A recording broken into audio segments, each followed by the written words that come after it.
हाँ जी, ये 2 question pending रह गए थे अपने, तो इसको देख लेते हैं। तो मैंने उस दिन क्या बताया था, है ना, जो लोग भूल गए वो एक बार दोबारा सुन लें कि सबसे पहला काम क्या है, हमेशा देखो ऊपर नीचे से कोई फैक्टर कटता है या नहीं कटता है। अगर कटता है तो उसको काटना है, अगर बिना काटे आगे चलेंगे तो आपका आंसर गलत आ सकता है। मैंने लास्ट क्वेश्चन में कहा भी था, आप करके देखना, करके देखा था घर पे लोगों ने?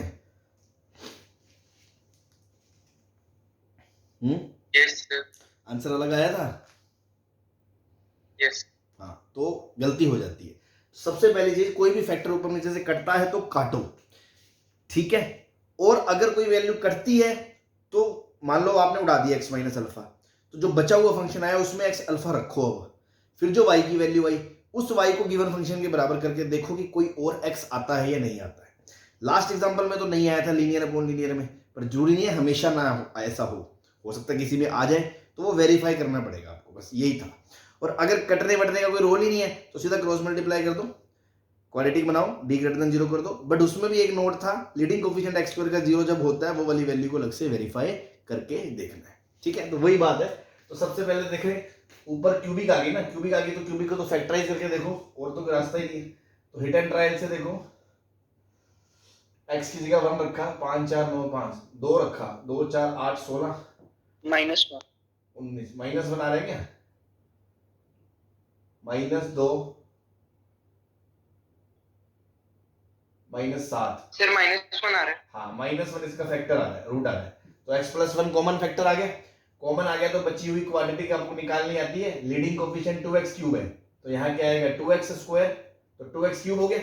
अब मार्केट में क्या आ गया 2x स्क्वायर, ऑलरेडी क्या मौजूद है -5x स्क्वायर, कितने का कर्जा हो गया अपने पे -7 का, तो मुझे -7 चाहिए। -7x square plus 2x square -5x square balance हो गया। नौ यहाँ से क्या पैदा हो गया -7x, मार्केट में कितना है -4x, हमें क्या चाहिए प्लस का 3x, तो +3 हमने जोड़ दिया ताकि बैलेंस हो गया। ऐसे ही नीचे वाले फैक्टर करोगे तो वो तो दिख ही रहे हैं, x-1 और x-3 आ गए। फिर इसका यस सर फर्दर फैक्टराइज करो, क्वाड्रेटिक है तो इसके फैक्टराइज करोगे तो ये आएगा 2x square -6x -x plus 3, 2x common आ गया, x माइनस 3 -1 कॉमन आ गया, x माइनस 3। तो यहां से इसके फैक्टर आगे देखो, x plus 1 into 2x minus 1 into x minus 3, और नीचे है x माइनस 1 और x माइनस 3, ये दे रखा है। तो कुछ गधे तो सीधा ही काट देंगे, वो ध्यान नहीं देंगे कि काट तो तभी सकते हैं जब 3 नहीं हो सकता। तो जब x 3 नहीं है तो फंक्शन क्या आया हमारा, ये आया x plus 1 into 2x minus 1 upon x minus 1, जब x 3 नहीं है। तो 3 तो इसके डोमेन में है ही नहीं, उसके बाद x 1 भी नहीं आएगा डोमेन में, तो डोमेन में क्या हो गया r माइनस 1,3। और कोई परेशानी आएगी क्या इसको, बोलो। अब ये क्वाड्रेटिक अपॉन लीनियर बन गया। क्वाड्रेटिक अपॉन लीनियर में सर ने क्या सिखाया था, क्रॉस मल्टीप्लाई, क्रॉस मल्टीप्लाई कर दिया, y time x minus 1 equals to 2x square plus 2x minus x plus x minus 1, इसको इधर ले आए, 2x square plus 1 minus y x minus y, उधर जाके प्लस वाई माइनस 1 बराबर 0। अब ये क्वाड्रेटिक आ गई, इसका हम क्या करते थे, d greater than equals to 0 करते थे, और दूसरा leading coefficient of x square 0 वाला केस अलग से देखते थे। तो यहाँ leading coefficient of x square के 0 वाला केस तो है ही नहीं, तो सीधा मुंह उठा के d बराबर 0 कर दो, बस d ग्रेटर देन 0। तो 1 माइनस वाई का square minus 4 into 2 into y minus 1 greater than equals to 0। y minus 1 common आ गया दोनों से, तो अंदर क्या बचा y माइनस 1 माइनस 8, सही है। तो यहां से क्या आ गया, yes sir y equals to, सही है कि ये -8, y minus 1 y minus 9 greater than equals to 0। यहां से आ गया y belongs to minus infinity से 1 यूनियन 9 से इन्फिनिटी, यही आ रहा है क्या भैया, आप लोगों ने करा था क्या? यस सर किया था। यही आ रहा था आंसर,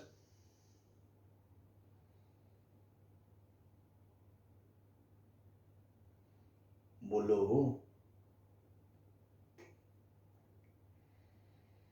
सर एंड स्टेप तक Yes. पहुंचे थे सर।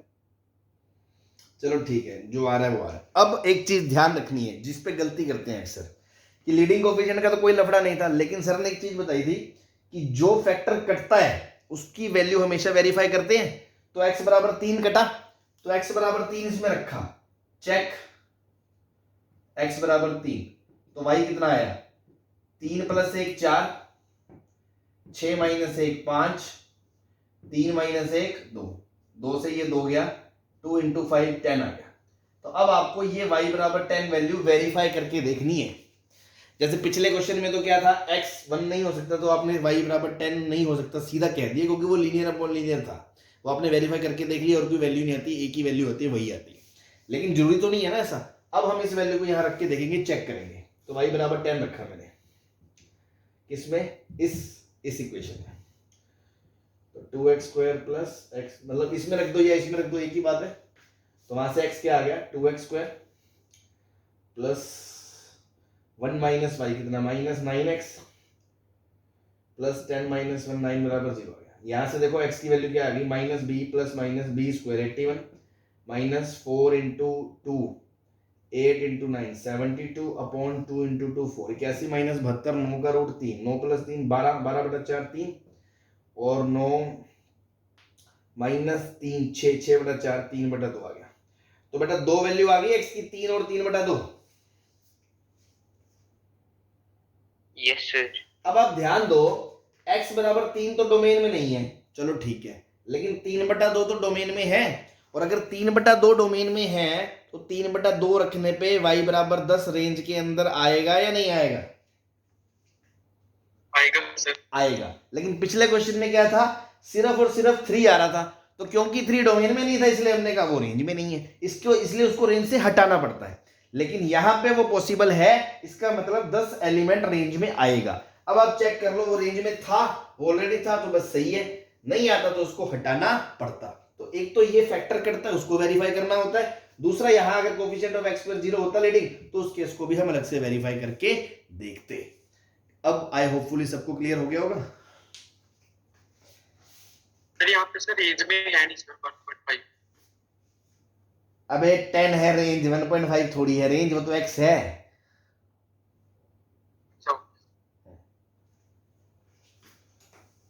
ठीक है, हाँ जी, यस सर। ठीक। नेक्स्ट, y बराबर x² + x - 1 upon x² + x + 1। Quadratic upon quadratic है, डोमेन निकाला, डोमेन निकाला, नीचे वाली क्वाड्रेटिक कभी जीरो नहीं हो सकती, तो domain x belongs to r आ गया, तो ठीक है, कोई दिक्कत नहीं। क्रॉस मल्टीप्लाई करा, yx² + yx + y equals to x² + x - 1, y - 1 x² + y - 1 x + y + 1। d greater than equals to 0 कर दोगे सीधा मुंह फाड़ के, आंसर क्या आएगा, b² - 4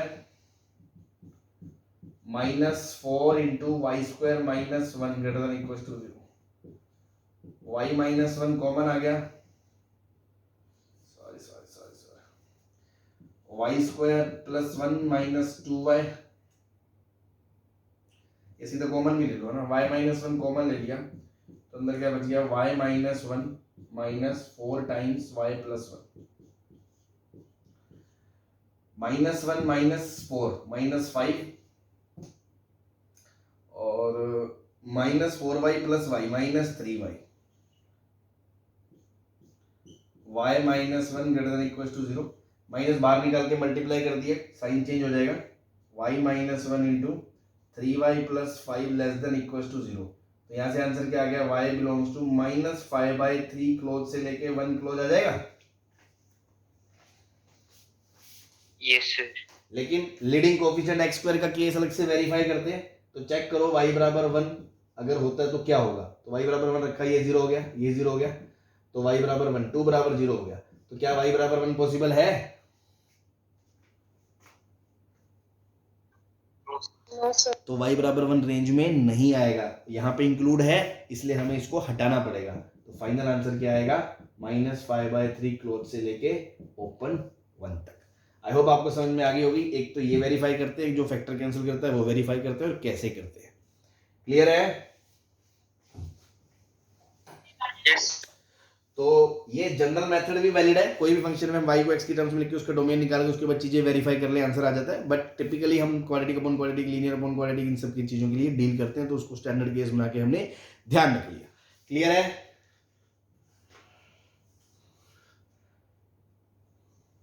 Yes. Yes, sir. कोई शिकारी बच्चा बताएगा कि ये स्टैंडर्ड प्रोसीजर के अलावा इस पर्टिकुलर क्वेश्चन को मैं वैसे ही कर सकता हूं बिना कुछ करे?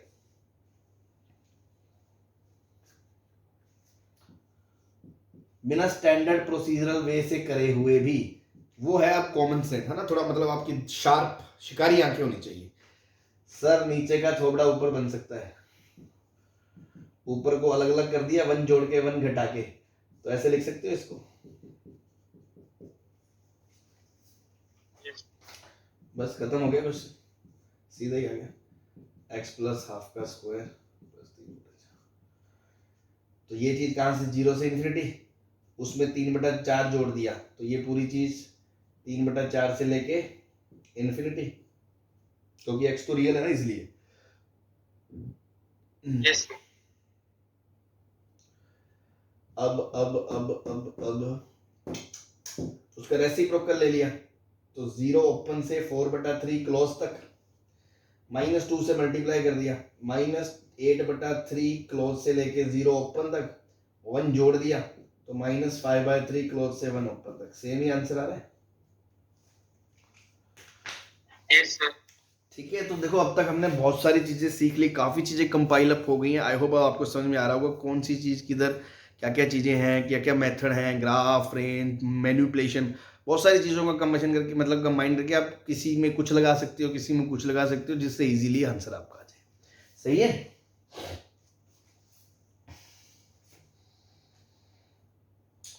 चले भाई मिटा दे। Yes, sir. Yes, sir. बाकी लोग बोलते नहीं है, उनको भी समझ में आ रहा है ना? Yes, sir. पीके जी आया क्या अपना आज? पीके Yes, sir. कहाँ पे हो? Yes, sir. अच्छा अच्छा, नाम चेंज फुल कर दिया। अच्छा, वो आया अपना आदित्य नहीं है? आदित्य सही हुआ नहीं क्या अभी तक? सर बेचारा बीमार है अभी तक। अच्छा अच्छा, चलो भाई ध्यान रखो अपनी हेल्थ का, है ना, और जल्दी से जल्दी जो लोग थोड़े से डाउन है वो रिकवर हों। चलो आ जाओ इधर, नेक्स्ट मेथड है ना, मेथड 6, डिफरेंशिएशन मेथड।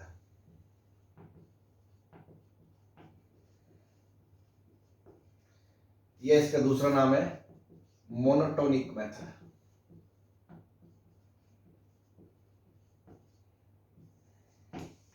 ठीक है,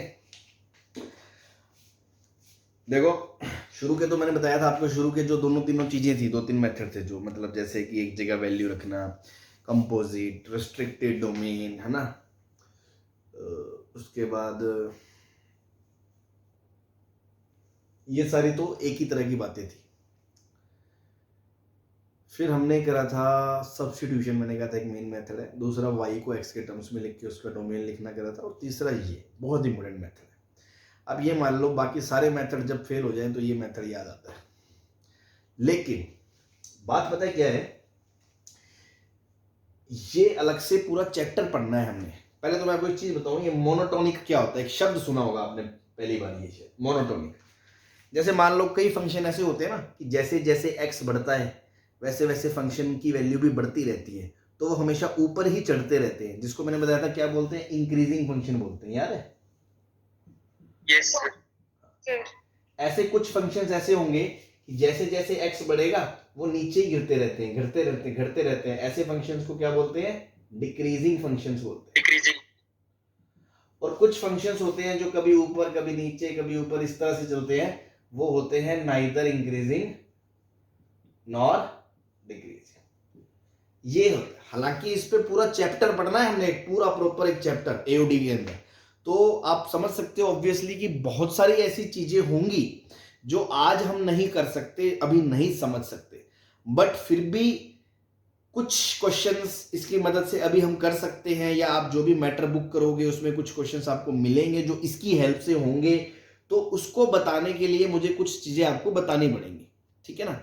तो वैसे तो देखा जाए कि इसमें अब कुछ हर टाइप ऑफ प्रॉब्लम तो आप अभी भी आज की तारीख में नहीं कर पाओगे, बिकॉज बहुत सारी ऐसी चीजें जो आगे पढ़ोगे हम, लिमिट, कंटिन्यूटी, डिफरेंशिएबिलिटी, एओडी करेंगे तब जाके हम परफेक्ट होंगे, तब हम हर एक चीज बता सकते हैं जो हमारे रेलेवेंट जेईई सिलेबस में होगी। बट आज की तारीख में कुछ चीजें आप इस मेथड से कर पाओगे, कभी कभी इस मेथड से आपको, क्योंकि ज्यादा डिटेलिंग में नॉलेज नहीं है ना, मैं बता पाऊंगा और ना ही मैं बताऊंगा, कुछ मोटा मोटा बता के आपको चलूंगा। अब कई जगह क्या होता है कि बिल्कुल भी कुछ नहीं बताते हैं, जस्ट जो फॉर्मूला है बस वही बता देते हैं और उससे आंसर आता है। लेकिन कभी कभी क्या होगा, आप कुछ क्वेश्चन करोगे, आपने वो लगाया और आपका आंसर गलत आ गया, तो आप सोचोगे अरे यार ये क्या हो गया, गलत क्यों आ रहा है। तो उसका रीजन यही है कि बहुत सारी चीजें जगह वो चीज नहीं लग पाएगी जो मैं बताऊंगा, तो वो मैं आपको अभी ऑलरेडी थोड़ा सा हिंट दिया, थोड़ा सा ब्रीफ में समझा दूंगा कि यार ये क्यों नहीं लग पा रही यहाँ, या यहाँ पे लगेगी और यहाँ पे नहीं लगेगी। तो इन केस आपका कभी आंसर गलत आए या कोई क्वेश्चन इस मेथड से ना लग सके, तो अभी के लिए आप उस क्वेश्चन को नहीं कर सकते, बाद में अपन कर लेंगे और उसमें जब पढ़ेंगे तो और अच्छे से क्लियर हो जाएगा। अभी के लिए थोड़ा सा ये सब्र रखें कि हाँ चलो जितना हमें हो जाए वही अच्छा है। तो एक तरीका तो ये है कि मैं आपको कुछ भी ना बताऊं, सीधा वैसे फॉर्मूला बताऊं और काम करूं। उससे क्या, आप कोई भी बुक करोगे या कुछ, कभी आप फ्यूचर में आपके सामने कोई क्वेश्चन आ गया, आपने वो मेथड लगा दिया, आपको पता ही नहीं है वो कब लगता है कब नहीं लगता, क्या चेक करना होता है, मुंह उठा के आपने लगा दिया और आंसर गलत आ गया, तो फिर आपको पता तो होना चाहिए वो कब लगता है कब नहीं लगता। अब उसकी डिटेलिंग तो हम बाद में पढ़ेंगे, लेकिन थोड़ा सा ब्रीफ में मैं आपको आइडिया दे दूंगा, ठीक है। तो अगर कुछ चीजें 19-21 भी रहती हैं, कुछ कम समझ में आती है, तो जरा टेंशन ना लें, ये चीज थोड़ी सी ऐसी चीज है, मतलब वही बात है ना कि कई बार हम कहते हैं कि कोई चीज पढ़ने के लिए कोई ऐसी चीज पढ़नी पड़ जाती है जो आएगी तो आगे, बट उसके बिना काम भी नहीं चल सकता, तो हमें थोड़ी बहुत से जानकारी से काम चलाना पड़ता है, वैसे ही हम इसका काम करें। तो फिलहाल मोनोटोनिक क्या होता है, जो फंक्शन सिर्फ और सिर्फ बढ़ते रहते हैं या सिर्फ और सिर्फ डिक्रीज करते हैं उनको बोलते हैं मोनोटोनिक फंक्शन, उनको बोलते हैं मोनोटोनिक फंक्शन, ठीक है। अब एक चीज बताओ, मैंने आपको एक बात बताई थी, याद है आपको, कि नोट करके, कि सर कभी भी ऐसा हो, आपको कहा हो रेंज बताओ, रेंज इन क्लोज ए से बी इंटरवल में, तो ऐसा कभी भी नहीं करेंगे कि लोअर वैल्यू रख दी तो लोएस्ट वैल्यू आ गई, और वैल्यू मैक्सिमम रख दी इनपुट की तो मैक्सिमम आ गई और ये रेंज हो गया। क्या ऐसा कोई तरीका होता है? मैंने बताया था कि ऐसा होता है कि जनरली, है ना भाई, ऐसा तो जनरली नहीं होता। इस केस में यार आप कह सकते हो कि मान लो ये ए है और ये बी है, आपको ग्राफ पता है कि फंक्शन ऐसा बढ़ता ही बढ़ता है और बीच में सारी वैल्यू ले रहा है, तो आपको पता है मिनिमम वैल्यू यहाँ आएगी, मैक्सिमम वैल्यू आएगी, बीच की वैल्यू आएगी।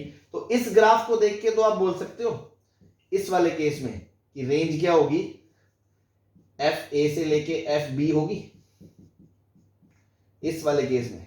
yes, और अगर इस वाले केस की बात करूं, ये ए है ये बी है, तो इस वाले केस में आप बोल सकते हो कि मैक्सिमम वैल्यू यहाँ आएगी, मिनिमम वैल्यू यहाँ आएगी, बीच की सारी वैल्यू आएंगी।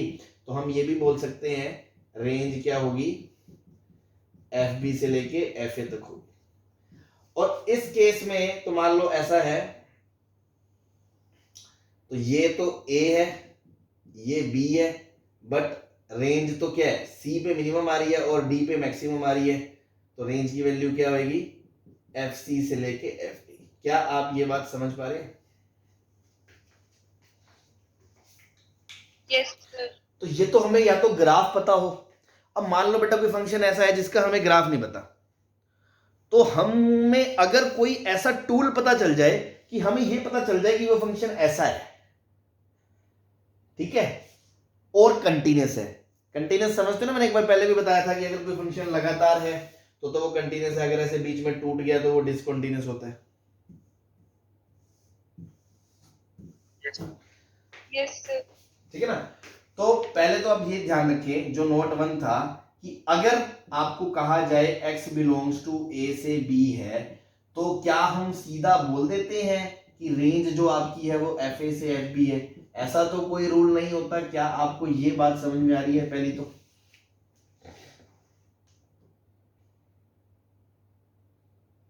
ठीक है। yes, दूसरी चीज, अगर मैं आपसे पूछूं सिंपल सी भाषा में कि एक फंक्शन है, उसकी मिनिमम वैल्यू पता है आपको 2 है और उसकी मैक्सिमम वैल्यू पता है आपको 6 है, तो क्या आप मुंह फाड़ के बस बोल सकते हो कि उसकी रेंज 2 से 6 है? बोलो। अगर आपको बस No, ये sir. पता है कोई फंक्शन की मिनिमम वैल्यू 2 है, मैक्सिमम वैल्यू 6 है, तो क्या आप बोल सकते हो उसकी रेंज 2 से 6 है? No, sir. No No, sir. नहीं बोल सकते। Very good. क्यों नहीं बोल सकते? जरूरी थोड़ी है वो फंक्शन 2 से 6 कंटिन्यूस हो। भाई अगर मान लो ऐसा है, मिनिमम वैल्यू 2 है और फिर मैक्सिमम वैल्यू 6 है, ये 6 है, मतलब यहाँ पे वैल्यू 6 है और यहाँ पे वैल्यू 2 है, और 2 से लेके 6 के बीच की सारी वैल्यू कवर कर रहा है, इस केस में तो आप बोल दोगे 2 से 6 है, सही बात है। लेकिन हो सकता है फंक्शन ऐसा हो कि 2 से शुरू हुआ हो, फिर 3 तक गया हो, फिर 5 से शुरू हुआ हो और फिर 6 तक गया हो। तो इस केस में तो इसकी जो रेंज है वो क्या है? 2 क्लोज से 3 ओपन, रेंज 5 क्लोज से 6 क्लोज, यही तो है रेंज इसकी। Yes. ठीक है ना? तो मैं तो काउंटर एग्जांपल बता रहा हूं आपको। मैंने 2 चीजें बताई बहुत ही काम की, जो आपको हमेशा ध्यान रखनी है कि कभी भी रेंज निकालने के लिए ऐसा तो हम कभी नहीं करते, ए भी पता है तो बस रख दिया। इस केस में कर सकते हैं ना, तो इसमें कर सकते हैं ना इसमें कर सकते हैं। लेकिन और एक चीज और, ये भी गलतफहमी नहीं पालनी चाहिए कि कभी मुझे मिनिमम वैल्यू पता चल गई, मैक्सिमम वैल्यू पता चल गई तो मैं रेंज बता दूंगा। ऐसा कोई लॉजिक थोड़ी है। पता चले इसकी मिनिमम 2 है, मैक्सिमम 6 है, पर इसकी रेंज ये है, सीधा थोड़ी बोल दोगे 2 से 6 है। बोलो। तो 2 से 6 कब बोल सकते हो? इफ फंक्शन कंटिन्यूस हुआ, इफ फंक्शन कंटिन्यूस हुआ और मिनिमम 2 है, मैक्सिमम 6 है, तब तो बोल सकते हो ना। बोलो। Yes, sir. तो Yes, sir. अल्टीमेटली मैं क्या कहना चाह रहा हूं कि 2 चीजें की जरूरत पड़ेगी आपको। एक तो आपको यह पता होना चाहिए कि फंक्शन कंटिन्यूस है, दूसरा आपको यह पता चल जाए कि वो फंक्शन ऐसे बढ़ रहा है और ऐसे घट रहा है, और आपको ग्राफ नहीं पता, बस ये 2 बातें पता चल जाए, तो आप बता सकते हो ना कि ए से बी में उसकी रेंज ये होगी। अगर यह ऐसा केस है तो ए से बी में उसकी रेंज ये होगी, तो हम रेंज निकाल सकते हैं ना Yes. Without knowing the graph. ठीक है ना? तो बस ये 2 बातें हैं जो हम अक्सर गलती करते हैं, जो इस मेथड में अभी बताई नहीं जाती हैं, उनको सीधा इसके बाद जो क्या करना है वो बताया जाता है। तो वो चीजें कभी कभी फेल हो जाती है क्योंकि ये चीजें नहीं हो रही होती है वहां। तो बस इस चीज में मैंने थोड़ा आपको एक्सप्लेन कर दिया, बाकी धीरे धीरे समझ में आ जाएगा। अभी काम की बात पे आते हैं। मेथड क्या है? मेथड क्या है कि अगर function if fx is continuous and differentiable है, अगर फंक्शन कंटिन्यूस एंड डिफरेंशिएबल है इन a से b इंटरवल में, एंड अगर f डैश x पॉजिटिव है, f डैश x क्या है? पॉजिटिव है, तो उसकी जो रेंज होती है ना, रेंज फंक्शन की, वो होती है fa से लेके fb तक। ऐसा क्यों बोला? क्योंकि जब फंक्शन ऐसा होता है तो आपको थोड़ा बहुत आइडिया है, जो स्लोप होती है, स्लोप dy बाई dx, वो क्या होती है? वो उस कर्व पे उस टेंजेंट की स्लोप होती है। हाँ जी, किसी भी Yes, पॉइंट पे dy बाई dx की वैल्यू क्या होती है? उस पॉइंट पे उसकी टेंजेंट की स्लोप होती है। अगर आप कह रहे हो f डैश x पॉजिटिव है, 0 या 0 से बड़ा है, मतलब उसकी स्लोप 0 या 0 से बड़ी है, तो मतलब वो स्लोप पॉजिटिव है, पॉजिटिव है, पॉजिटिव है, तो ग्राफ ऐसे बढ़ता ही रहेगा ना भाई। घटने के लिए तो ग्राफ ऐसे होना पड़ेगा, उसकी स्लोप तो नेगेटिव होगी। तो अगर स्लोप पॉजिटिव है तो ग्राफ बढ़ता रहेगा। Yes, sir. मतलब वो इंक्रीजिंग होगा। तो अगर फंक्शन इंक्रीजिंग है एंड कंटिन्यूस है, अगर फंक्शन इंक्रीजिंग है एंड कंटिन्यूस है, तो डिफरेंशिएबल फंक्शन के लिए ना ये कंडीशन होती है कि अगर f डैश x 0 है ना, बस इतना ही पता चल जाए तो आपको ये पता चल जाएगा कि वो फंक्शन ऐसे इंक्रीजिंग है। और अगर कंटिन्यूस है तो आप ये बोल सकते हो सीधा, बिना फंक्शन के ग्राफ को जाने हुए। वैसे ही and if f dash x आपका 0 या 0 से छोटा आ गया हमेशा, ये किसके लिए था? For all x belongs to a से b, या f डैश x 0 से 0 से छोटा आ गया for all x belongs to a से b, तो आप समझ जाएंगे कौन सा ग्राफ है, इसे डिक्रीजिंग वाला है। तो आपकी जो रेंज है ना, रेंज वो पता है क्या होगी? वो होगी मैक्सिमम वैल्यू तो यहां आएगी b पे और मिनिमम वैल्यू यहां आएगी a पे। सिंपल सी बात है। आपने डिफरेंशिएट करा, डिफरेंशिएट करके जिस इंटरवल की बात कर रहे हैं उस इंटरवल में हमें पता चला वो तो हमेशा 0 या 0 से बड़ा है और आपको पता है कॉन्टिन्यूस है। चलो ठीक है, अभी कंटिन्यूस की बात नहीं करते, बात की बात है। तो कंटिन्यूस है तो आप उसकी रेंज बता सकते हो ऐसे ए से बी से, और लेस देन 0 है तो भी बता सकते हो। सही है? हाँ जी, यस। चलो मान लो एक छोटे से एग्जांपल से बात करें। y बराबर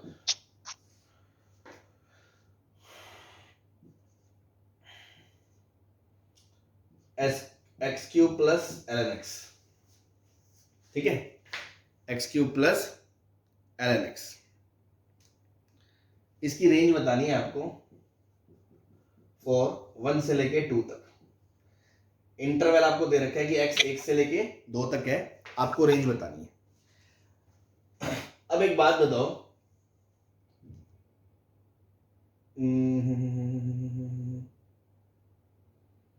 हमने क्या करा y डैश x निकाला, y डैश, वो पता चला हमें 3x स्क्वायर है और ln x का डिफरेंशिएशन क्या होता है, 1/x होता है, 1/x। अब आपका इंटरवल है 1 से लेके 2 तक, 1 से लेके 2 तक में ये डिफाइंड है और 1 से लेके 2 तक में ये हमेशा पॉजिटिव है। भैया ये भी पॉजिटिव है, ये भी पॉजिटिव है, तो क्या बोल सकते हो, ये हमेशा 0 से बड़ा है for all x belongs to 1 से लेके 2 तक। बोलो। यस। तो 1 से लेके 2 तक इसका डेरिवेटिव पॉजिटिव है, मतलब आप ये कह सकते हो कि ये फंक्शन ऐसा इंक्रीजिंग होगा। यस। तो अगर मतलब अभी के लिए आप मान लो ये फंक्शन कंटीन्यू डिफरेंशिएबल है, अभी तो आपको नहीं पता ना, चेक करना, वो तो आप जब चैप्टर पढ़ लोगे उसके बाद ही तो चेक कर पाओगे।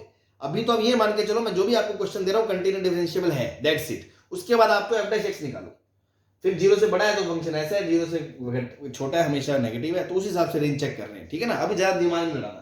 तो आपको ये समझ में आ गया कि 1 से लेके 2 तक फंक्शन इंक्रीजिंग होगा तो मिनिमम वैल्यू तो यहाँ पे आएगी, मैक्सिमम वैल्यू यहाँ पे आएगी, और आप ये मान के चल रहे हो आज की तारीख में कि ये एग्जांपल सर ने अभी दिए, क्योंकि अभी हम छोटे छोटे बच्चे हैं तो ये कॉन्टिन्यूस है, आगे जाके तो आपको चेक करना पड़ेगा, वो हमने अभी पढ़ा ही नहीं है तो चेक कहां से करें। तो अभी के लिए मान लो कंटिन्यूस है, पर मैंने तो आपको लॉजिक बताया अगर कंटिन्यूस नहीं होगा तो आंसर गलत आ सकता है, इसलिए वो चीजें बाद में चेक करनी पड़ेगी। अभी वो क्वेश्चन आपको वही देगा जो कंटिन्यूस होगा, ठीक है। तो रेंज क्या हो जाएगी, आप सीधा बोल सकते हो y belongs to, minimum value 1 पे आएगी, 1 रखा है यहाँ पे तो 1 प्लस ln 0, और मैक्सिमम वैल्यू कितनी आएगी 8 प्लस ln 2 आएगी। तो क्या रेंज सीधा बोल दोगे 1 से लेके 8 प्लस ln 2।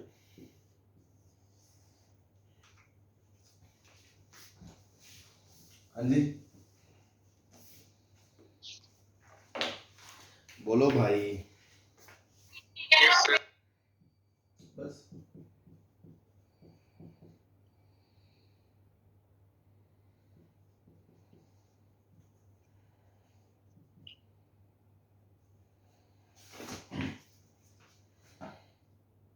मान लो ये दे रखा है और x दे रखा है आपका -2 से 3 तक, आपने डिफरेंशिएशन करा y डैश, वो आ गया 3x स्क्वायर प्लस 4x, ये 5x मान लो इसको ना, 5x प्लस 5, ठीक है, 3x square plus 4x plus 5, ये आ गया। भाई आपको इसका ग्राफ तो पता नहीं ना, आपको क्यूबी का ग्राफ कौन सा बनाना आता है, जब आप उसके फैक्टर करके रूट दे रखे होते हैं। यहाँ पे मान लो आपसे फैक्टर भी नहीं हो रहे, हिट एंड ट्रायल से नहीं हो रहे, तो हम कर ही नहीं सकते, तो थोड़ा बहुत जो भी रास्ता बचा वो क्या बचा, डिफरेंशिएशन का ही बचा, कि और तो ऐसा कोई मेथड है ही नहीं ना तो सिंगल जगह वैल्यू पुट कर सकते हो, ना ये कोई ट्रिग्नोमेट्रिक सब्स्टिट्यूशन से हो जाएगा, ना कोई ये नॉर्मल सब्स्टिट्यूशन से हो रहा है, ना ही ये कोई कंपोजिट है सीधा सीधा, ना ये कोई रेस्ट्रिक्टेड डोमेन तो है, बट उसके लिए ग्राफ तो पता होना चाहिए। तो अल्टीमेटली ग्राफ हमें पता नहीं क्योंकि फैक्टर हमें पता नहीं है, बचा क्या, डेरिवेटिव मेथड। तो हमने कहा एक बार डिफरेंशिएट करा तो 3x square plus 4x plus 5 आ गया। इस क्वाड्रेटिक का d क्या है, लेस देन 0 है, बोलो। Yes sir. इसका मतलब ये क्वाड्रेटिक हमेशा पॉजिटिव है क्योंकि इसका d लेस देन 0 है, a ग्रेटर देन 0 है, तो इसका मतलब ये क्वाड्रेटिक हमेशा पॉजिटिव है, ये हमेशा पॉजिटिव है, तो मैं ये बोल सकता हूँ कि y डैश हमेशा पॉजिटिव है for all x belongs to -2 से 3। -2 से 3 क्या, for all x belongs to r के लिए है, तो 100% इसका एक ही रूट होगा क्योंकि वो तो हमेशा इंक्रीजिंग फंक्शन होगा, -∞ पे वैल्यू -∞ जाएगी, x तो क्यूब का लीडिंग कोएफिशिएंट, प्लस इन्फिनिटी पे वैल्यू प्लस इन्फिनिटी जाएगी, तो d y by d x का हमेशा ही पॉजिटिव है, मतलब ये फंक्शन क्या है, हमेशा इंक्रीजिंग है। तो आप सोचो -2 पे वैल्यू सबसे कम होगी, 3 पे वैल्यू उससे ज्यादा होगी, सिर्फ इतने इतने टुकड़े की बात कर रहा है। 3 पे वैल्यू क्या होगी, 3 का क्यूब प्लस 2 इंटू 3 का स्क्वायर प्लस 15 प्लस 8, यहां से वैल्यू आ गई 9 27 प्लस 18 प्लस 23 23 40 50 68, यहां से वैल्यू कितनी आ गई, -8 प्लस 8 -10 प्लस 8, तो वैल्यू कितनी आ गई, -2। तो आप सीधा बोल सकते हो -2 से, और मैंने आपको बताया था पॉलिनोमियल फंक्शन हमेशा कंटिन्यूअस है, तो यहां से लेके यहां तक बस इसकी सीधे रेंज बता सकते हो, -2 से 68 होगी। Yes sir. तो ये फायदा है डिफरेंशिएशन मेथड का। बात समझ में आई? एक क्वेश्चन और करो, y बराबर x -1 x -2 x -3 और x है आपका 0 से 2, आपको रेंज बतानी है। आपको इसका देखो, सबसे पहले मेथड सोचो, मेथड सबसे पहला एक जगह पे वेरिएबल रख के कर सकते हो, नहीं कर सकते। कंपोजिट है सीधा, नहीं कर सकते। बोलते जाओ अगला मेथड क्या था, याद है क्या, रेस्ट्रिक्टेड डोमेन, नहीं कर सकते। सब्स्टिट्यूशन, नहीं कर सकते। y को x को y में ले जाओगे, क्यूबिक है, क्या करोगे, नहीं कर सकते। फिर डिफरेंशिएशन मेथड या ग्राफ। अब ग्राफ, चलो सबसे पहले आप ग्राफ से सोचोगे तो आपको थोड़ा बहुत ग्राफ तो बनाना आता ही है वेवी कर्व से, तो पता है ना आपको कि अगर आप कहोगे 1 फिर 2 फिर 3 क्या है, ये पॉजिटिव है या नेगेटिव है, यहाँ पॉजिटिव है या नेगेटिव है, तो मोटा मोटा आपने रफली ग्राफ बता दिया कि ये ऐसा होगा। ठीक है, सही है, हाँ जी। Yes sir.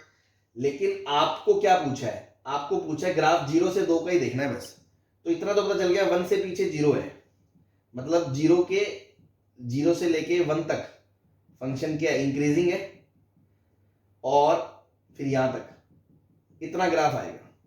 ये बात सही है एकदम। लेकिन अब आपको पता है मिनिमम वैल्यू तो यहां है, लेकिन मैक्सिमम वैल्यू कहां है वो तो हमें नहीं पता ना, वो क्या है। तो उसके लिए कौन काम आएगा, डेरिवेटिव मेथड। क्या करें, पहले फंक्शन को हमने खोल के लिख दिया, खोला तो क्या आ गया, एक्स क्यूब आ गया, फिर एक्स स्क्वायर के साथ -3 -2 -5 -6x आ गया, फिर आ गया ये -11x, ये +11x, फिर -6, ये आ गया, ये क्यूबिक आ गई। इसका डिफरेंशिएशन करा, ये आ गया 3x² -6x +11 आ गया भाई। अब इसके रूट निकालो, इसके रूट निकाले आपने श्रीधराचार्य से, तो x बराबर -b + -36 -4 into 3 into sir d less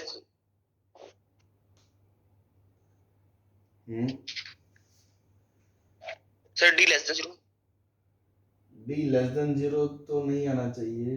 सब वहाँ पे -11x सर -12x² आएगा सर डिफरेंशिएशन है, सर s³ -6x² आएगा, यहाँ क्या आएगा, 6x -12x। अच्छा हाँ ये 6x² आएगा, सॉरी। तो डिफरेंशिएशन करेंगे तो 3x² -12x +11 आएगा। अब फैक्टर हो जाएंगे 33, तो नहीं अभी भी नहीं हो रहा, चलो कोई नहीं, x निकाल लो फिर, -12 ± b² 144 -12 इंटू 11 अपॉन 2 है। 12 इंटू 11 कितना हो गया, 120 और 132, और ये बचा 12, तो ये आ गया 12 ± √12/6, तो ये आ गया 2 ± 12 को लिखा 4 इंटू 3, तो 2√3, नीचे आ गया 2 इंटू 3, 2 से 2 कट गया, तो ये आ गया 2 ± 1/√3। तो मतलब ये वाली स्लोप कब 0 होगी, ठीक है ना भाई, इतना तो आपको पता चल ही गया ना कि ग्राफ का फिर थोड़ा कैसा होगा, आपको ये पता चल गया इसके डेरिवेटिव का, ये एक रूट तो आएगा 2 - 1/√3 और एक रूट आएगा 2 + 1/√3, साइन स्कीम देखोगे तो प्लस माइनस प्लस, तो इतना आपको सर यस सर हमने y डैश के रूट निकाले, y डैश की साइन स्कीम देखी, उसमें पता चला इससे पहले ये पॉजिटिव है तो y डैश पॉजिटिव आया मतलब फंक्शन इंक्रीजिंग होगा, फिर y डैश नेगेटिव आया मतलब फंक्शन डिक्रीजिंग होगा, फिर y डैश पॉजिटिव आया मतलब यहाँ से फंक्शन फिर इंक्रीजिंग होगा, तो इसकी शेप ऐसी आएगी। तो वो तो मैं आपको अलग से बता रहा था कि इसका ग्राफ तो हम जानते ही हैं, तो एग्जैक्ट शेप हमें पता है, ना भी जानते होते तो भी इसकी शेप हमें पता चल गई ऐसी आएगी। अब आपको क्या पूछा है, 0 से 2 का इंटरवल, तो देखो ये 2 के बाद की बात है, ये 2 से पीछे की बात है, मतलब 2 कहीं बीच में आएगा। वो एग्जैक्ट ग्राफ हमें पता है कि 2 वाला पॉइंट यही है, ना भी पता हो तो हमें ये पता है 2 कहीं बीच में आएगा। लो ये लाइन हटा दो, आपको शेप पता चल गई, तो आपको पता है 2 कहीं यहां आएगा, 0 इसके पीछे आएगा, मान लो ये 0 है, तो आपको ये तो पता चल गया ना कि ग्राफ ऐसा होगा इतना, ठीक है ना। अब ये तो आपने एग्जैक्ट ग्राफ बना लिया, तो आपको पता है कि दोनों में से ये नीचे है पॉइंट, ये ऊपर है। मान लो मुझे ये वाला ग्राफ ना पता होता, तो मुझे तो बस यही पता था कि भैया ऐसा कुछ होगा ग्राफ। अब दोनों में नीचे 0 है या नीचे 2 है वो तो मुझे नहीं पता, दोनों पे वैल्यू रख के चेक कर लो।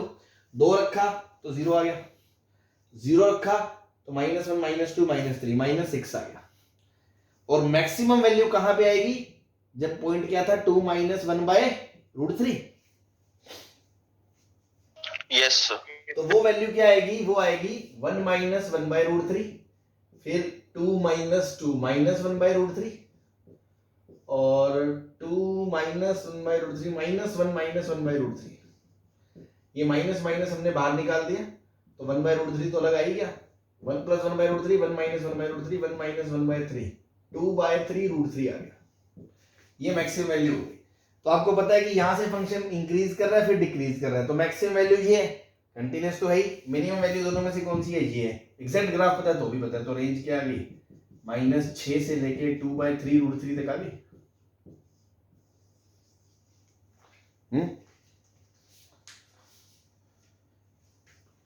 बोलो यस सर। तो इसमें किसने मदद करी, हमारी कौन सी मेथड ने, डिफरेंशिएशन मेथड ने। तो बहुत ही one of the important method है, ध्यान रखें इसको, ठीक है। सर एंड पे सर रेंज का कैसे किया सर? अबे अब इसमें क्या बताऊं, तुम्हारे सामने है, सबसे छोटी वैल्यू -6 है, सबसे बड़ी वैल्यू 2/3√3 है, तो रेंज आ गई।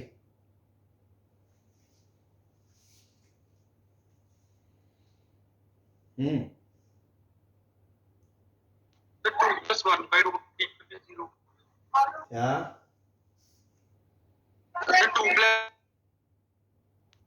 2 + 1/3 पे भी 0 हो रहा है सर। तो ग्राफ तो 0 से 2 ही देखना है ना।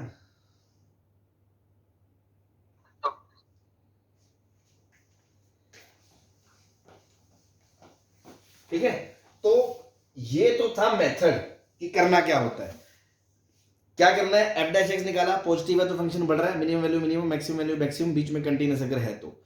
f' नेगेटिव, फिर नीचे वैल्यू घटती रहेगी, मैक्सिमम वैल्यू सबसे पहले आएगी, मिनिमम वैल्यू लास्ट में आएगी, बीच की सारी वैल्यू तो रेंज आ गई। और कभी बढ़ रहा है कभी घट रहा है, प्लस माइनस प्लस, तो इस हिसाब से देख लिया मैक्सिमम कहाँ आएगी, मिनिमम कहाँ आएगी, उस हिसाब से रेंज आ जाएगी। तो ये सारी चीजें वैलिड कब है, जब फंक्शन क्या होना चाहिए, कंटिन्यूअस होना चाहिए। क्या ये बात आपके समझ में आई, कंटिन्यूअस और डिफरेंशिएबल होना चाहिए। हाँ जी, यस सर। लेकिन लफड़ा पता है क्या है, अभी की तारीख में हमें कंटिन्यू डिफरेंशिएबल आता नहीं है और आ भी नहीं सकता। अभी तो फंक्शन बढ़ रहे हैं, फिर लिमिट बढ़ेंगे, फिर कंटिन्यूटी बढ़ेंगे, तो डिटेलिंग में तो वहीं समझ पाएंगे। तो बहुत सारे ऐसे फंक्शन जो उसकी मदद से हमारे होंगे, तो आज की तारीख में तो हम उसे कर नहीं सकते, बट फिर भी कभी कोई क्वेश्चन आ गया या आ ही जाते हैं, ऐसी बात नहीं, क्योंकि थोड़ा और एडवांस लेवल पे भी मैं आपको कुछ चीजें बताऊंगा।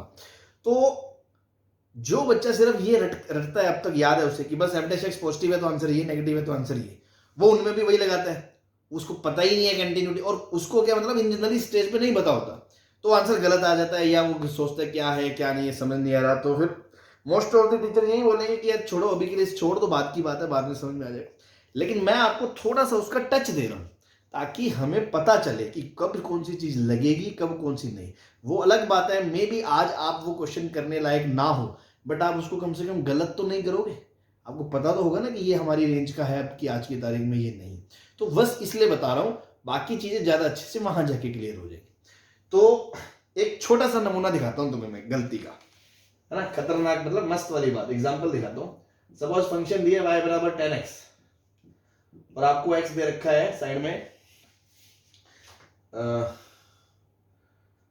माइनस या π/4 से लेके 3π/4 wherever it is defined. आपसे रेंज पूछिए। अब बच्चा क्या गलती करता है, मतलब मोस्टली बच्चों की गलती क्या होती है मैं आपको बताता हूं, क्योंकि ये डिफरेंशिएशन मेथड सबको आसान लगता है लेकिन इसके पीछे की चीजें पता नहीं है। वो मुंह उठा के कहेगा y डैश बराबर sec²x और sec²x हमेशा 0 है, 0 से बड़ा होता है, तो बोलेगा फंक्शन क्या है, इंक्रीजिंग है। अच्छा, तो π/4 पे वो वैल्यू निकालेगा, तो 10 π/4 पे वो वैल्यू निकालेगा आएगी 1 और 10 3 π/4 पे वैल्यू निकालेगा, या मान लो इंटरवल मैंने 3 π/4 से 5 π/4 दे दिया ना, तो 10 3 π/4 पे वैल्यू निकालेगा आएगी -1 और 10 5 π/4 पे वैल्यू निकालेगा आएगी वैल्यू 1 और वो आपका आंसर क्या दे देगा, y बिलोंग्स टू -1 से 1।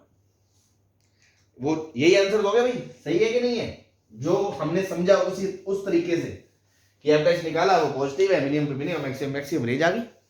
बोलो, अरे हाँ ना तो बोल दिया करो।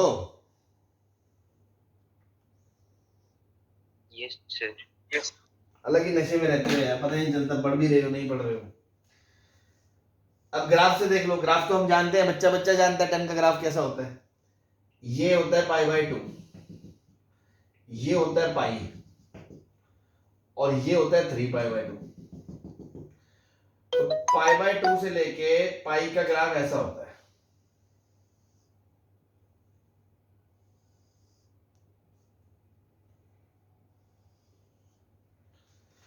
ठीक है, ये होता है π/2, ये होता है 3π/2, ये होता है बीच में, सॉरी मैंने एक चीज गलत बोल दी। वो वही लो यार, इंटरवल वही लो आप, है ना, पाई से 3π/4 ही लो, π/4 से 3π/4 ही लो, वरना वो चीज बनेगी नहीं जो मैं बता रहा था। ठीक है ना, चलो, तो इस केस में क्या होगा, π/4 आप सोचोगे फंक्शन इंक्रीजिंग है, आप कहोगे 10 π/4 पे वैल्यू निकाली वो आ गई -1, 10 3 1 आ गई, 10 3 π/4 पे आंसर निकाला वो आ गया -1। तो किसी ने इतना तो सोचा ही नहीं कि फंक्शन इंक्रीजिंग है या डिक्रीजिंग है, क्या है, बस उसने सीधा ही आंसर -1 से 1 दे दिया। या वो इस चक्कर में पड़ गया कि सर ये क्या हुआ, f' तो पॉजिटिव आ रहा था लेकिन मेरी यहाँ पे वैल्यू मैक्सिमम आ रही है और यहाँ पे मिनिमम आ रही है, ऐसे कैसे हो सकता है, वो इस कंफ्यूजन में रहेगा, या वो गलती से आंसर -1 से 1 कोट कर देगा, दोनों में से कोई चीज होगी। बट आप तरीके से देखें, π/4 यहाँ होता है और 3π/4 यहाँ होता है। 3π/4 पे वैल्यू -1 होती है, π/4 पे वैल्यू 1 होती है, तो ग्राफ तो इतना इतना है जो मैं हाईलाइट कर रहा हूं, तो इसकी रेंज क्या होगी ग्राफ से, -∞ से -1 यूनियन 1 से इन्फिनिटी होगी कि नहीं होगी?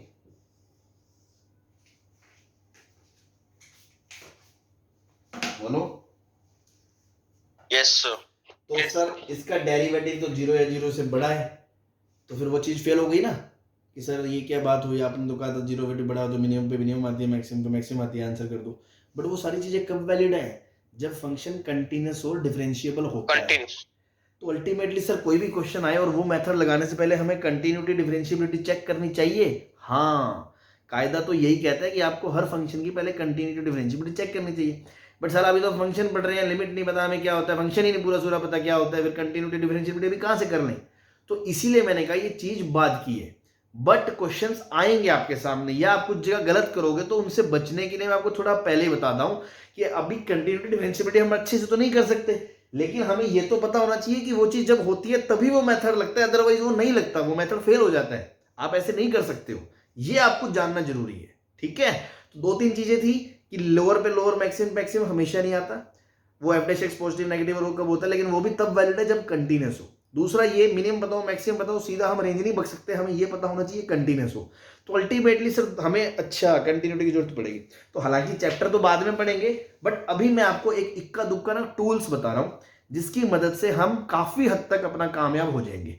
आज की मतलब इस फंक्शन के ड्यूरेशन में आपको जो भी आपको क्वेश्चंस मिलेंगे मार्केट में, मोस्ट ऑफ द क्वेश्चंस आप कर पाओगे या ज्यादा बेटर अंडरस्टैंड कर पाओगे। वो एक दो पॉइंट जो मैं बता रहा हूँ वो ध्यान रख लो बस, ठीक है। और अगर किसी बच्चे को इसमें दिक्कत लगे तो भी के लिए वो छोड़ दे ये वाला टॉपिक, बाद में भी वो कंटिन्यू कर सकते हैं। तो ये लॉजिक था मेरा कि यहां f dash x greater than 0 था, बट स्टिल रेंज वो वाला फंडे से नहीं आई, है ना। तो here f dash x fails, f dash x method fails because function is not continuous, function is not continuous। तो फंक्शन अगर कंटिन्यूस नहीं है तो ये तो मेथड ही बेकार हो गया। तो सर इसका मतलब दो ही चीजें हुई कि अभी आज की तारीख में जो भी क्वेश्चन मेरे सामने आए, या तो मैं उसको ये मान लूं कि ये कंटिन्यूस है और आंसर निकाल दूं, और मोस्टली क्वेश्चन वैसे ही आएंगे। बट सपोज कोई क्वेश्चन ऐसा आ गया जो कंटिन्यूस नहीं है और आपने f dash x मेथड लगा दिया, उससे आंसर गलत आ गया, तो क्या करेंगे? तो सर आप वो मेथड तो नहीं लगा सकते, आप ऐसे बेसिक ग्राफ से देखोगे। मान लो सर उसका ग्राफ भी ना बताऊं, फिर उसके लिए एक और टेक्निक है जो मैं अभी बताऊंगा आने वाले क्वेश्चंस में, ठीक है। तो वो थोड़ी सी एडवांस वाली बातें हो जाएंगी, ढंग से समझने वाली। अभी के लिए कोई दिक्कत है तो वो कंटिन्यूटी के बाद में भी समझ सकते हो, ठीक है। नाउ चलो ये तो फेल हो गया सर। तो सर अब आपके पास क्या है टेक्निक कि आप हमें कैसे सिखाओगे? तो मैंने क्या कहा, आप बस मेरी एक काम की बात ध्यान रखें, कोई भी फंक्शन अगर कंटीन्यूअस है और उसमें दूसरा फंक्शन कंटीन्यूअस जोड़ दो तो जो नया फंक्शन आता है वो कंटीन्यूअस ही होता है। ये कुछ थ्योरम है जो कंटिन्यूटी में बढ़ाएंगे। अभी के लिए तो बस इनको फटाफट देख लो। कंटीन्यूअस माइनस कंटीन्यूअस फंक्शन हमेशा कंटीन्यूअस होता है, कंटीन्यूअस इनटू कंटीन्यूअस भी हमेशा कंटीन्यूअस होता है, लेकिन continuous into discontinuous no comment. ये कैसे, ये फिर हम कंटिन्यूटी में सीखेंगे। अभी के लिए तो आप ये मान के चलो इसी कैटेगरी का फंक्शन आपके सामने आएगा। जब इस कैटेगरी का आएगा तो उसकी बातें हम बाद में करेंगे, ठीक है। Yes, sir. Continuous plus minus discontinuous पक्का डिसकंटीन्यूअस होता है, पर continuous into discontinuous no comment.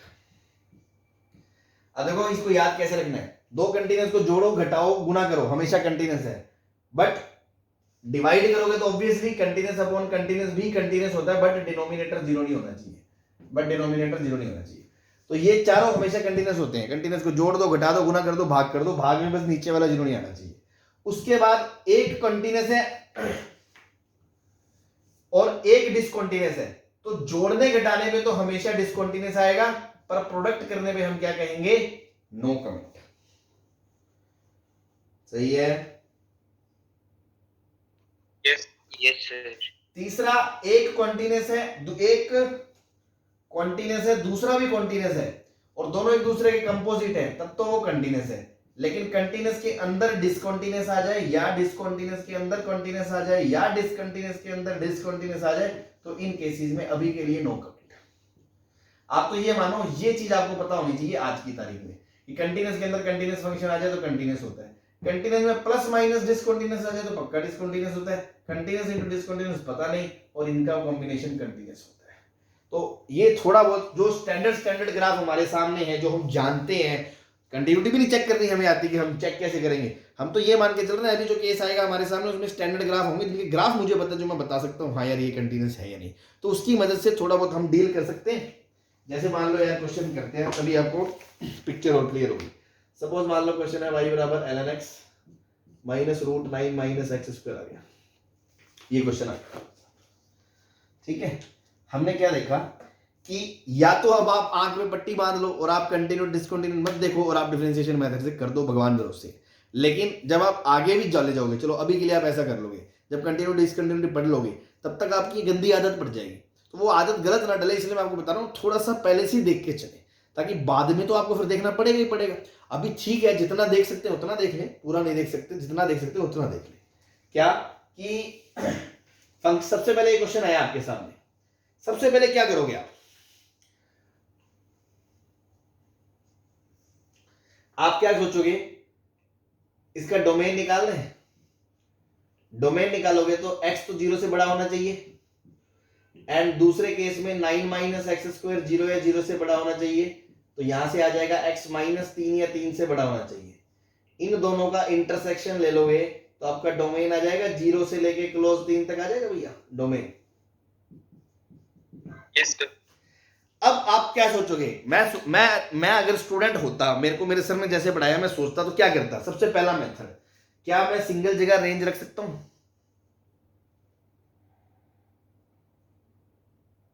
बोलो, सिंगल वेरिएबल कहीं एक जगह दिखाई दे रहा है कि सर एक्स यहां से यहां तक, फलाना यहां से यहां तक, ढिमकाना यहां से यहां तक, ऐसे कर सकते हो? No, sir. क्या ये कोई स्टैंडर्ड कंपोजिशन फंक्शन दिख रहा है?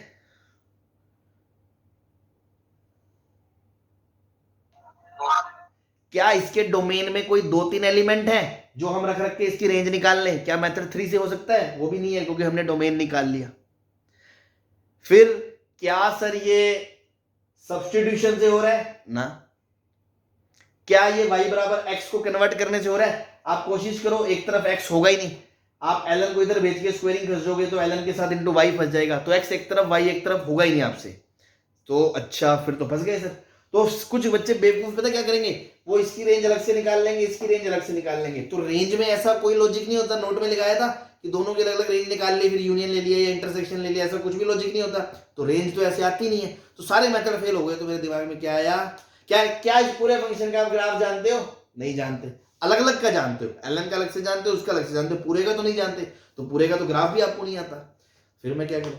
ऐसा थोड़ी कोई आपको लॉजिक आता है, एक ग्राफ आता है दूसरा ग्राफ आता है, दोनों को जोड़ के ग्राफ बना सकते हो क्या? तो मतलब सारी चीजें फेल हो गई सर। मतलब ये क्वेश्चन अभी मेरे सामने आया तो वो डिफरेंशिएशन मेथड से ही होगा। तो या तो आप मुंह फाड़ के डिफरेंशिएशन लगा दो, पर मैंने क्या बोला, डिफरेंशिएशन मेथड भी सारा तभी लगता है जब फंक्शन कंटीन्यू डिफरेंशिएबल हो, उसके लिए कंटिन्यूटी चेक करनी पड़ती है, तो आगे जाके भी करनी पड़ेगी। तो अभी आप थोड़ा जो ज्ञान मैंने दिया उसकी मदद से थोड़ा सा यूज कर लो, और अगर अभी नहीं समझ में आया तो एक बार के लिए फिर भगवान भरोसे डिफरेंशिएशन मुंह फाड़ के कर दो, क्योंकि उसमें जो रेंज निकाल दो तभी वैलिड चीज है जब फंक्शन कंटीन्यू डिफरेंशिएबल हो। तो कंटीन्यूअस के लिए मैंने थोड़ा सा देखा, आपको ये पता है 0 से 3 में ln x का ग्राफ होता है, ऐसा होता है। तो क्या ये फंक्शन कंटीन्यूअस है 0 से 3 में? जल्दी बता दो जल्दी। Yes. ये फंक्शन कंटीन्यूअस है Yes. ना? ठीक है। उसके बाद आपको रूट 9 माइनस एक्स स्क्वायर का ग्राफ बताया था, ये वाला, और 0 से 3 में सिर्फ इतना ही पार्ट आएगा, तो ये भी फंक्शन कंटीन्यूअस है ना? तो आपने सोचा अलग से अपने कॉमन सेंस से कि यार ये फंक्शन तो मुझे पता है कंटीन्यूअस है, ये भी मुझे पता है कंटीन्यूअस है, तो कंटीन्यूअस माइनस कंटीन्यूअस तो सर ने कहा था हमेशा कंटीन्यूअस है। ओह माय गॉड, तो यहाँ कॉन्टिन्यूटी की तरफ से कोई दिक्कत नहीं आएगी, मतलब मैं बेफिक्र होकर डिफरेंशिएशन मेथड पे खेल जाता हूँ। ये जो नॉलेज है ना, ये इसके लिए कंटिन्यूटी का रोल प्ले होता है। तो अगर वो कंटिन्यूस नहीं हुआ और आपने डिफरेंशिएशन लगा दिया तो लॉजिक गलत हो सकता है। इसलिए मैंने आपको थोड़ा डेप्थ में बताया कि क्या इसके पीछे की कहानी है, और मोटे मोटे तौर पे अभी की तारीख में आप 2-3 चीजें ही देख सकते हो, तो वो देख लो, काम बनता है तो ठीक है, नहीं एक बार के लिए वो क्वेश्चन छोड़ दो।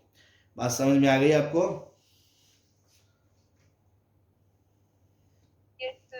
और किसी को पूरी कहानी बिल्कुल अच्छे से समझ में बिल्कुल भी नहीं आई तो वो तो कुछ ना करे, वो अब जो मैं करूंगा ना इस क्वेश्चन में बस वो करे, बाकी भगवान भरोसे छोड़ देंगे कि अभी नहीं तो बाद में पढ़ के मेरे अच्छे से क्लियर हो जाएगा। वो हमेशा बस ये करे कि अच्छे सारे मेथड फेल हो गए, डिफरेंशिएट कर दो। तो y डैश बराबर ln x का डेरिवेटिव 1/x माइनस इसका derivative 1/2 root 9 minus x square into minus x square का डेरिवेटिव माइनस 2x होता है। डिफरेंशिएशन तो करना आता है अभी? Yes.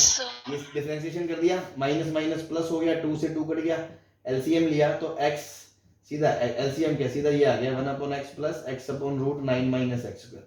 अब एक बात बताओ, जब x 0 से 3 है तो 0 से 3 के बीच तो ये भी पॉजिटिव है, ये भी पॉजिटिव है, ये भी पॉजिटिव है, तो positive plus positive plus positive क्या आएगा? पॉजिटिव। तो y डैश x अगर पॉजिटिव है पूरे x 0 ओपन 3 से लेके 3 क्लोज तक, तो हम बोल सकते हैं कि जो yx फंक्शन होगा वो इंक्रीजिंग होगा ओपन 0 से लेके 3 क्लोज तक।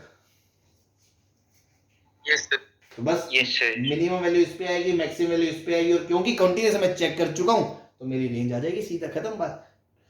तो मिनिमम वैल्यू 0 पे रखोगे तो ये तो आएगा 3 और ये आएगा क्या? अब देखो ln, कुछ बच्चे कहेंगे सर 0 तो इसके डोमेन में नहीं है, तो 0 तो डोमेन में नहीं है, 0 के जस्ट राइट में जो पॉइंट है वो तो डोमेन में है, तो लगभग वैल्यू तो देखनी पड़ेगी। तो अगर मैं बोलूंगा कि x कहां को है, 0 के जस्ट राइट में है, 0 प्लस को है, तो ln की वैल्यू तो लगभग लगभग कितनी होगी? माइनस इन्फिनिटी होगी। 0 के राइट, तो माइनस इन्फिनिटी में कुछ मर्जी घटा दो, क्या फर्क पड़ता है? तो 0 पे वैल्यू कितनी आएगी? -3, माइनस इन्फिनिटी। और 3 पे वैल्यू क्या आएगी? 3 रखूंगा तो ये 0 हो जाएगा, और इसकी वैल्यू कितनी आएगी? ln3। तो आपकी रेंज क्या आ गई? ओपन माइनस इन्फिनिटी से लेके ln3 क्लोज तक, ये आपकी रेंज आ जाएगी इस फंक्शन की। क्लियर है भाई? Yes, sir. Yes, sir. तो ऐसे इन चीजों को देखना है। तो जिनको ज्यादा कुछ नहीं समझ में आया ना, ज्यादा दिमाग बिल्कुल मत लड़ाएं, टेंशन ही मतलब कोई फर्क नहीं पड़ने वाला। आप तो मुंह उठा के और कोई मेथड से नहीं हो रहा, डिफरेंशिएशन कर दे। अगर डिफरेंशिएशन पॉजिटिव है तो मिनिमम पे मिनिमम, मैक्सिमम मैक्सिमम। हमेशा नेगेटिव है तो पहले सबसे पहले पे हाईएस्ट, फिर नेगेटिव, और प्लस माइनस प्लस है तो देख लें कहाँ पॉजिटिव कहाँ मिनिमम मैक्सिमम, निकाल के उस हिसाब से डील करके आप अपनी रेंज को बता सकते हैं। But this is valid when function is continuous differential. तो वो आगे पढ़ेंगे तो आप आगे जाके सीख लेना। अभी जिनको जितना समझ में आए, तो गलत पढ़ाने से अच्छा है मैं सोचता हूँ वो पढ़ाए जो थोड़ा एक बार चाहे थोड़ा मुश्किल जरूर लगे, बट आपको सही चीज बताओ, वो बताई मैंने आपको। क्लियर है? Yes, sir. y बराबर Yes, sir. रूट के अंदर 4 minus x square upon 1 minus x, इसकी रेंज पूछिए।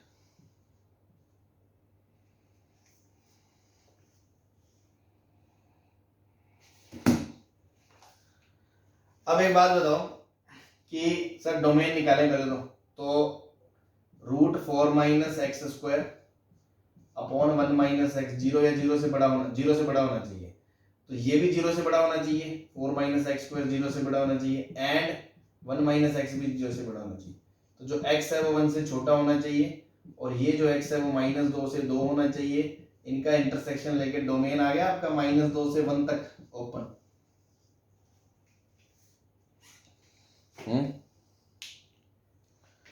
बोलो। Yes. तो -2 से -1 ओपन आ गया। अब सर पहला मेथड नहीं लग रहा, फिर कोई कंपोजिशन नहीं है, कोई डिस्क्रीट पॉइंट नहीं है डोमेन में, कोई आपका सब्स्टिट्यूशन नहीं दिख रहा, y बराबर x कन्वर्ट करके भी नहीं कुछ ऐसा समझ में आ रहा, स्टैंडर्ड भी नहीं है, क्वाड्रेटिक अपॉन क्वाड्रेटिक टाइप, और फिर डिफरेंशिएशन मेथड ही बचा। तो बस डोमेन निकाला आपने, डिफरेंशिएशन निकाला। ln ऑफ समथिंग का डेरिवेटिव क्या होता है? 1 अपॉन समथिंग, तो 1 माइनस एक्स ऊपर आ गया, रूट 4 माइनस एक्स पर नीचे आ गया, और इनटू में u बाय v का डेरिवेटिव पता है ना, u बाय v का नीचे तो आता है v स्क्वायर, तो 1 माइनस एक्स का होल स्क्वायर, इनटू ऊपर पूरा u का डेरिवेटिव होता है पहले, तो 1 अपॉन 2 रूट का हाफ आगे आ गया, नीचे 4 minus x square into minus x square का डेरिवेटिव कितना? -2x। पहले फंक्शन का डिफरेंशिएशन हो गया, इनटू दूसरा फंक्शन एज इट इज बैठेगा 1 माइनस एक्स, फिर आगे जाके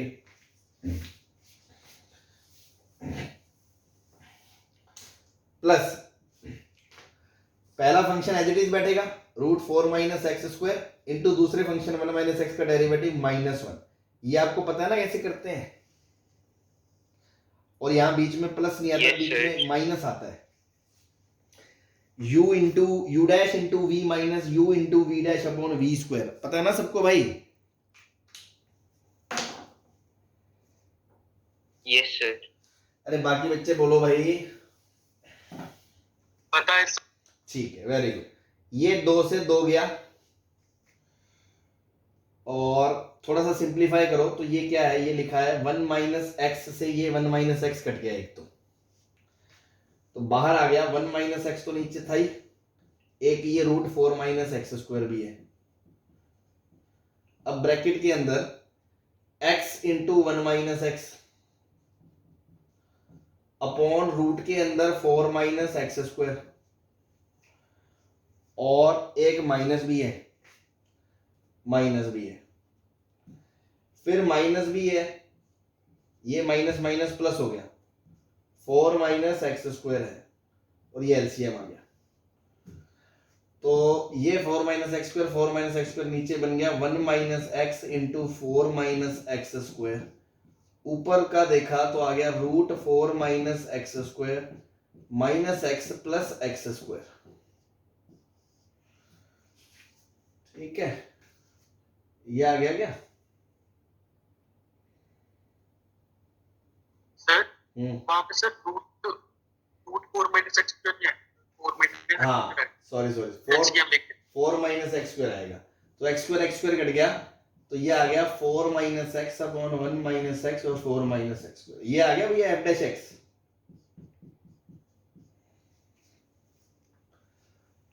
अब देखो -2 से 1 के बीच में ये भी पॉजिटिव है, ये भी पॉजिटिव है, ये भी पॉजिटिव है, हमेशा पॉजिटिव है सारी चीजें। तो पूरा एफ डैश एक्स पॉजिटिव है, तो मतलब फंक्शन क्या है, इंक्रीजिंग है। इंक्रीजिंग है तो मिनिमम वैल्यू किस पे आएगी, -2 पे, मैक्सिमम वैल्यू आएगी 1 पे।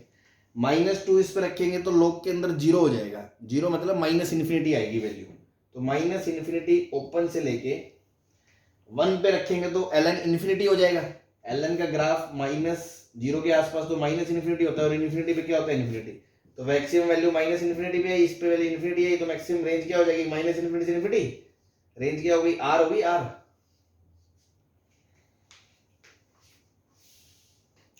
हाँ जी, देखो इसमें अगर आप 2 रखोगे माइनस का तो ln के अंदर 0 बनेगा, मतलब ln की वैल्यू -∞ की तरफ होगी। और अगर 1 रखोगे तो ln के अंदर इन्फिनिटी बनेगा, मतलब ln की वैल्यू इन्फिनिटी की तरफ होगी। तो -∞ से इन्फिनिटी सारी कवर कर गया ना। Yes sir. तो बस इस तरह ये रेंज आ गई आपकी।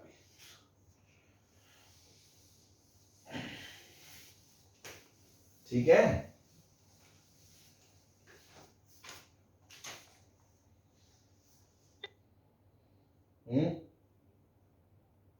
Yes sir. टाइम बचेगा अभी बड़े कितना, तो 10 मिनट ज्यादा। नहीं आपका नेक्स्ट क्लास का टाइम भी तो शायद 2:15 ही है। Yes sir. चलो फिर ठीक है, आज के लिए इतना बहुत है, बाकी इसको कल वाइंड अप करते हैं। रेंज ऑलमोस्ट हो गया है ना, बस थोड़ी सी बहुत 10-15 मिनट का खेल हो रहा है, कल इसको मैं खत्म करवा। ठीक है भाई, यस सर। ओके।